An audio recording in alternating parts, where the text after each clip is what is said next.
What is good, everybody? Hello, hello. I am Juliana Page. If you're new, hello. Nice to meet you. Today, you can see we're going to talk about your energetic signature. And this is not weird woo-woo. It's just what is, right? A lot of times you've probably actually heard this, but a lot of times you felt this. Your energy, your whatever is going on in your soul, your thoughts, your mood, your attitude, that is felt before you even say a word. So it introduces you, right? Like people can get a sense of what you're about. We hear vibes don't lie, right? And I want to dive into that and give a little more clarity around it. And this is a little bit deeper. This is not for a shallow surface experience. So I'm going to take you through a couple of things, and then I'm going to give you a few steps to kind of gauge where you're at or where you can actually lean in a little bit more. So the first thing is recognize that we all have an energy signature. We all have one. So what do I mean by that? In life, and you know this to be true, some things are caught and some things are taught. What does that mean? That means that there's literally an energetic imprint from what we've observed, from what we've experienced and walked through, right?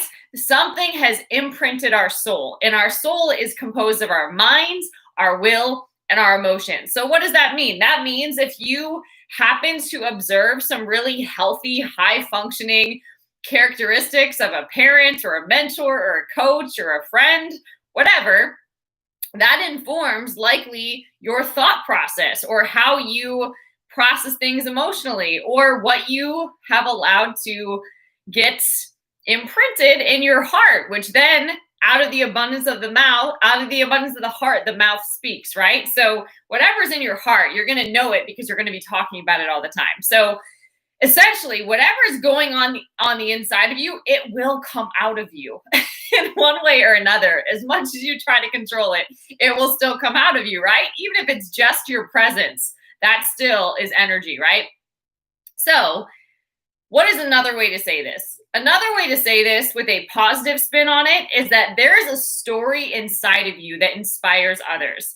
It really is a story also that inspires others to become a pencil in the hand of God. You might have heard that, but it allows them to separate from an old story, a story that didn't serve them, and become a pencil in the hand of God where they can start writing a new chapter. They can start writing a new story. They can write a different ending, right? No matter how they started, they still, right, can humble themselves, can be willing to be used, right, and write a new story. So it's really important to understand this so that you can position yourself so that you can be utilized as an instrument in the hand of God, okay? And it's also important to know that because whatever message that you have, whatever testimony that you have, it comes through you, okay? When you position yourself, it comes through you, but it's not from you. That's when you really have the most impact. When it's not about you, it's truly you positioning yourself to be of service to somebody else. And you, in that way, you can release transformation. You can release a transformational experience for somebody else if you get out of the way and you position yourself to be utilized. And the really cool thing about that is whatever you give out, it will always return to you 100-fold. So keep that in mind too. You really want to pay attention to what you're sowing. All right. Now, my thought is that if you're here, you really do have a drive to make the world a better place before you take your last breath. That's what you're about, right? And you want to use your life, whether that's speaking, whether that's writing, whether that's influencing, whether that's a business of some kind, whether that's a nonprofit, whether it's being a parent, whatever it is, whether it's being in ministry, whatever it is, you want to change lives, okay? And here's the thing. If you transform lives and how other people see themselves and really how they process, right, that then impacts the results they can produce in their own life. And that is magnetizing. right? People want that. They're going to request that. They need that. And you can unlock that for people if you can unlock it for yourself. So really, really cool. But what do you got to do that? Well, my thought would be that the prereq on this is becoming the greatest version of yourself and being determined to do that. Recognizing that you have greatness in you and you're actually hungry to get it out of you, right? You've got to be driven by this sense of purpose, the sense of purpose that you are going to continually work on releasing and sharing and giving from that highest version of you, okay? That has got to be greater than any other thing because you will face challenges. There will be hard times, but if your purpose is stronger, you can still get through that stuff, okay? Basically, love rather than fear is going to be the energy that will take you forward, but you've got to dig deeper to get to that. It's usually not right here. Usually right here is when we're aware of circumstances, aware of conditions, trying to come up with our own agenda, our own timeline, our own plans, right? When you go deeper, that can actually drive you forward. And it's really where you recognize the opportunities to build a life of impact and purpose. So digging deeper. So we're going to do a little bit of that today. And I'm going to just dive right into it, okay? So the first thing is take a look at your life story and really assess, even from a young age, what did you observe? What did you catch, so to speak? What did you pick up on? How did people that you were raised by process pain? Did they celebrate things? Did they have and demonstrate work ethic? Did they demonstrate dysfunction? Was there addiction, right? Like, what did you catch? What did you observe from the environment that you were cultivated and nurtured in, right? Take a look at that. And you can, again, jot some of these things down. But what did you observe? What did you catch? Okay? Then think about, and you might have several, but think about and just jot them down also. Think about a list of experiences that you've had where they taught you something. A lot of times, if we're not given knowledge, if we're not given the exposure, if we don't learn things that maybe we should have learned, right? We learn these through life experience. Sometimes life is the best teacher, right? Because that's when you really feel it, you experience it, you process it, you've got to move through it, right? And there's a determination, there's a creativity, there's a focus, there's a drive that comes out of you because there's no other option, right? Like, you've got to find a way, and you will find a way. So when you have that focus, when you have that determination, and you have that sense of urgency, you will drive, you will figure it out, right? So experiences teach us things too, good, bad, somewhere in between. If you look at them from a open mind and a perspective that's just willing to take the lessons out of whatever it is that you walk through, no matter how great, no matter how painful, whatever, if you can just pull the lessons from that, make a list of the experiences and write down the lessons that those experiences taught you. Okay, so you can see what is happening here. This is pretty powerful. And then the little last thing to jot down here would be, what is your uniqueness? In every season of your life, when you encounter people, what do they say about you? How do they encourage you? What do they remind you of? What do they highlight for you? What are they basically acknowledging that you bring to the table that is so different than anything anybody else can bring? What are they saying about you? Okay, so really work through those. And I'll kind of go through those again, okay? So number one, what did you observe and what did you catch growing up?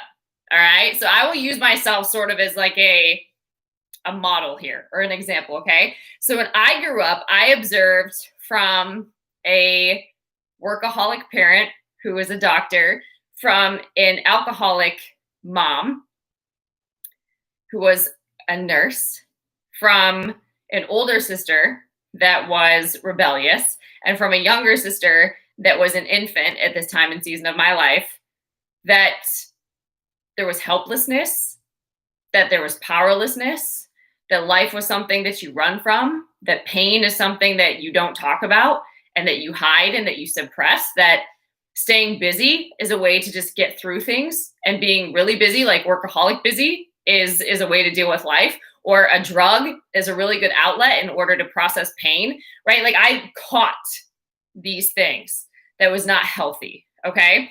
Among other stuff. But just to give you an example, these are some things that I learned. There was a learned helplessness, all right, which made me develop fear, anxiety, and worry about the future rather than a joyful expectation and hope about the future, okay? Now, experience. What does experiences teach me? Experiences, a lot of them taught me that life is hard to figure out in your own strength, right?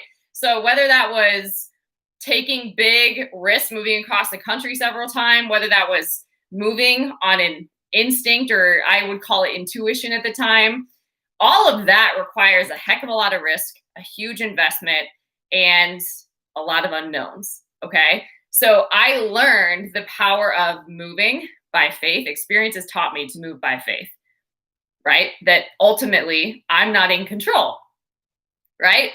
like I learned and I caught that we would try to control things.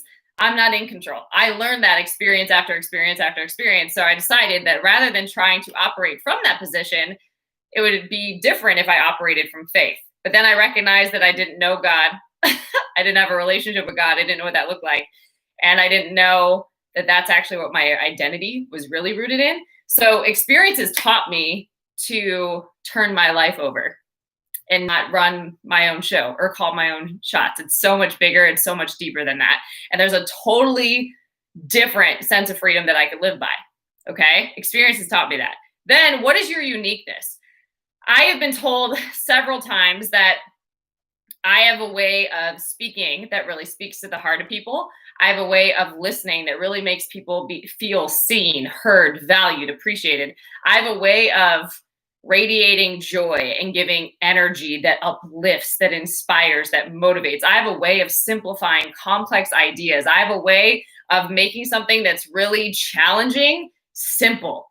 I have a way of building community and bringing people together. So there's things that I bring to the table that other people might not. And I usually bring a spirit-led perspective to everything that I do. And it's not just by saying that, it's just in how I show up. So my presence is different because of being in position and getting out of the way and allowing myself to be used by God. All right. And because really of my commitment to that work. Okay. Do I get it right all the time? No, but I know where my help comes from and I know where I run to, and I can own when I don't get it right and I can pivot.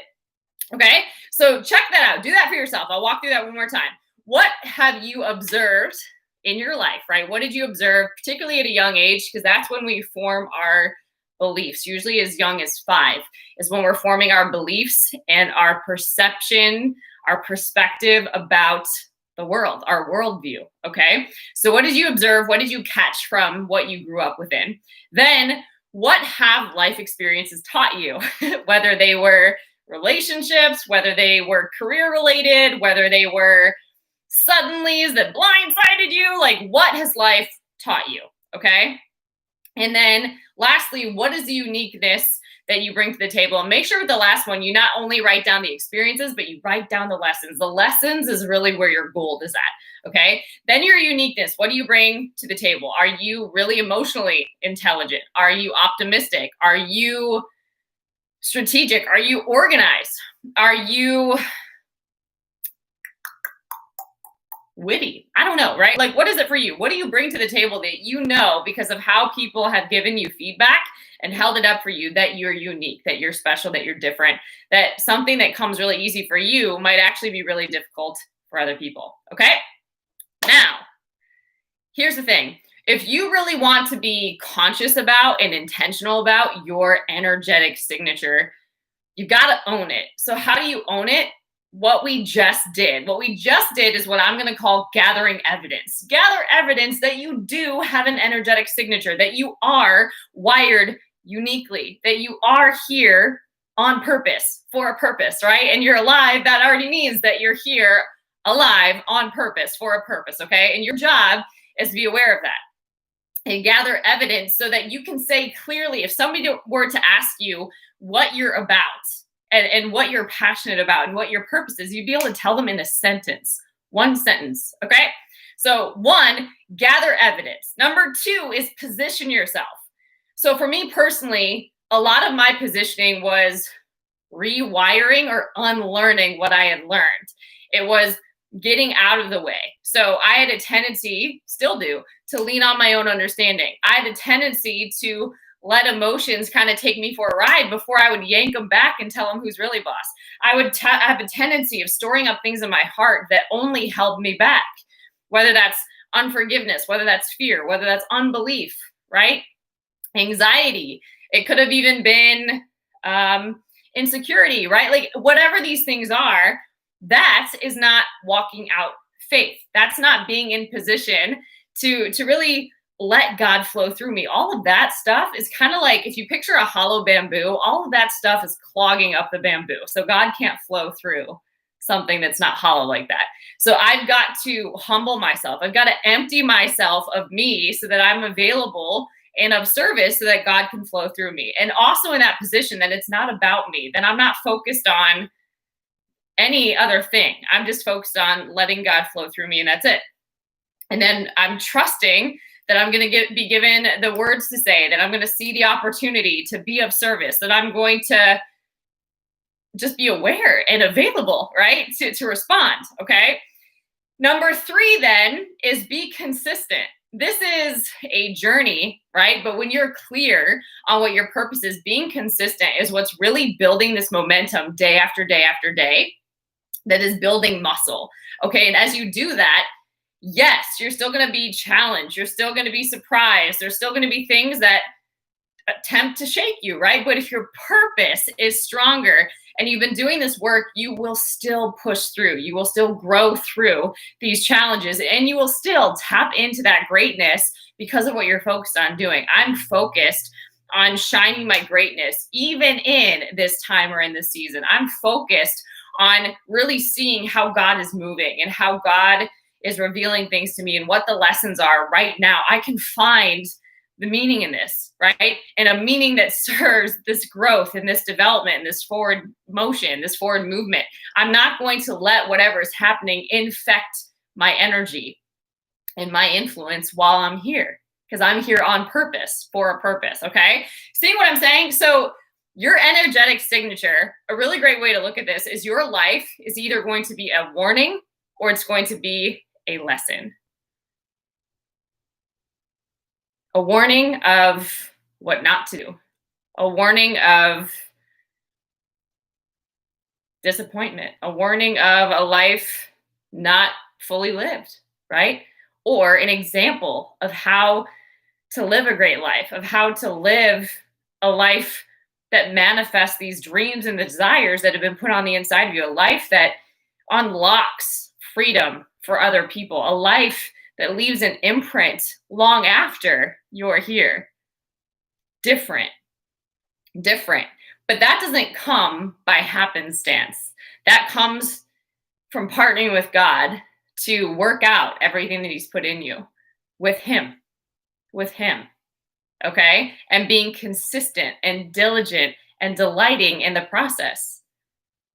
Hopefully that makes sense. So just a brief recap. We all have an energetic signature.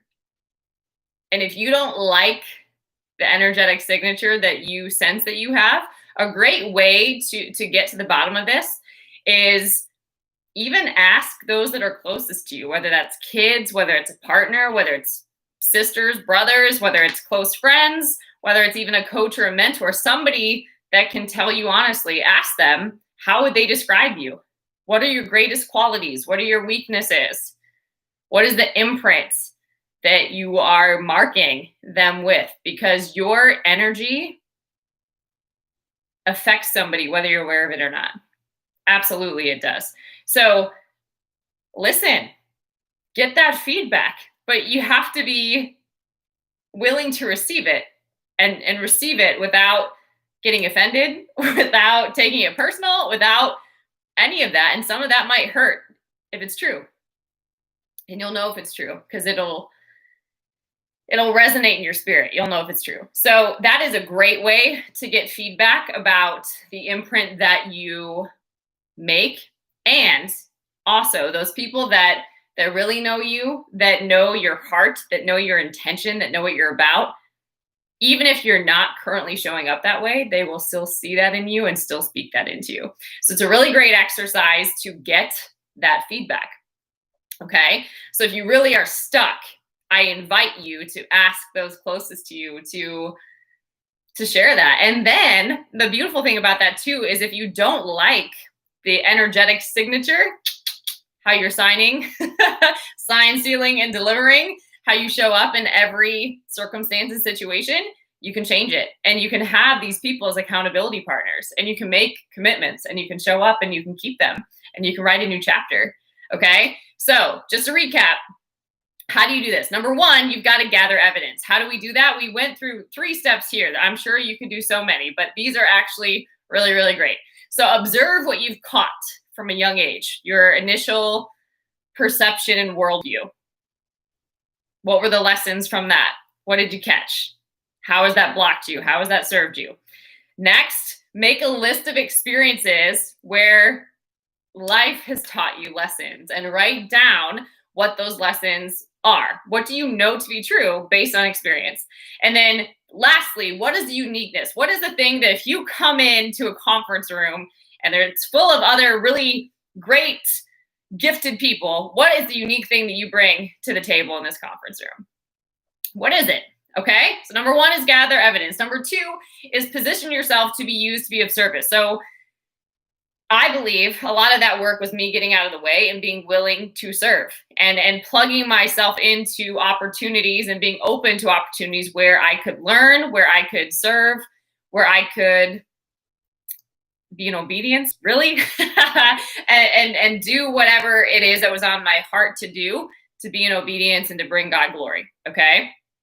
And that led me to many places that I would not have ever been open to before. And so much awesome stuff. So keep that in mind.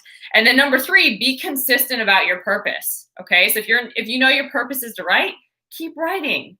Even if you've been given so many denials, right? And these letters just crushing you, keep writing. If you know you're supposed to speak, keep speaking all the time. You're only going to get better, right?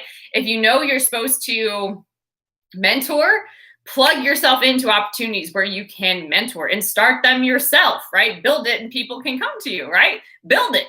If you know that you are supposed to launch this business or be an entrepreneur, whatever it is, keep going, right? Let your purpose and your why be so much stronger because you do work like this all the time that when you're challenged, that's just an opportunity, okay? And you don't process it the same way. You don't just let that get into you and infect you and throw you off course. You actually see, how can I convert this into something that I can use? What is the lesson here? How am I going to overcome this? Like, use it to draw out your greatness. You can do that if you know your purpose. Okay? So, oh my gosh, it's deep. It's awesome. I encourage you to really pay attention and really also look at the feedback that you've been getting. We have a great platform of social media where you can be really intentional about your purpose and your energy, or you can absorb and consume. Up to you. But I would recommend working on your energetic signature every day. It's not just a suddenly you realize it and that's it. This is an everyday thing because that's called integrity. Will you show up and honor what you're about? Will you show up and fulfill your purpose daily? Consistently, even when it's hard, even when there's no recognition, even when you question yourself? Are you still going to keep showing up? Probably not if you're not working the muscles. Just saying. All right. So I hope this message blessed you. If this work actually gets you amped, I have developed a course called You 2.0. You can find it over on julianapage.com. It's all about self-mastery and self-actualization. It's tools that my younger self could have truly benefited from. So I bottled together a lot of life lessons and a lot of beautiful teachings for you to go through on a self-paced journey of your choice. Typically it's 6 weeks, but you can move through that if you're anything like me in a weekend. But there's a lot of great exercises over there involved in that course. So go check that out, julianapage.com. And if this message resonated with you, or you know that it could totally bless somebody else, make sure that you subscribe to this channel and that you share this link with a friend. Copy it and send it over. All right, guys, until next time.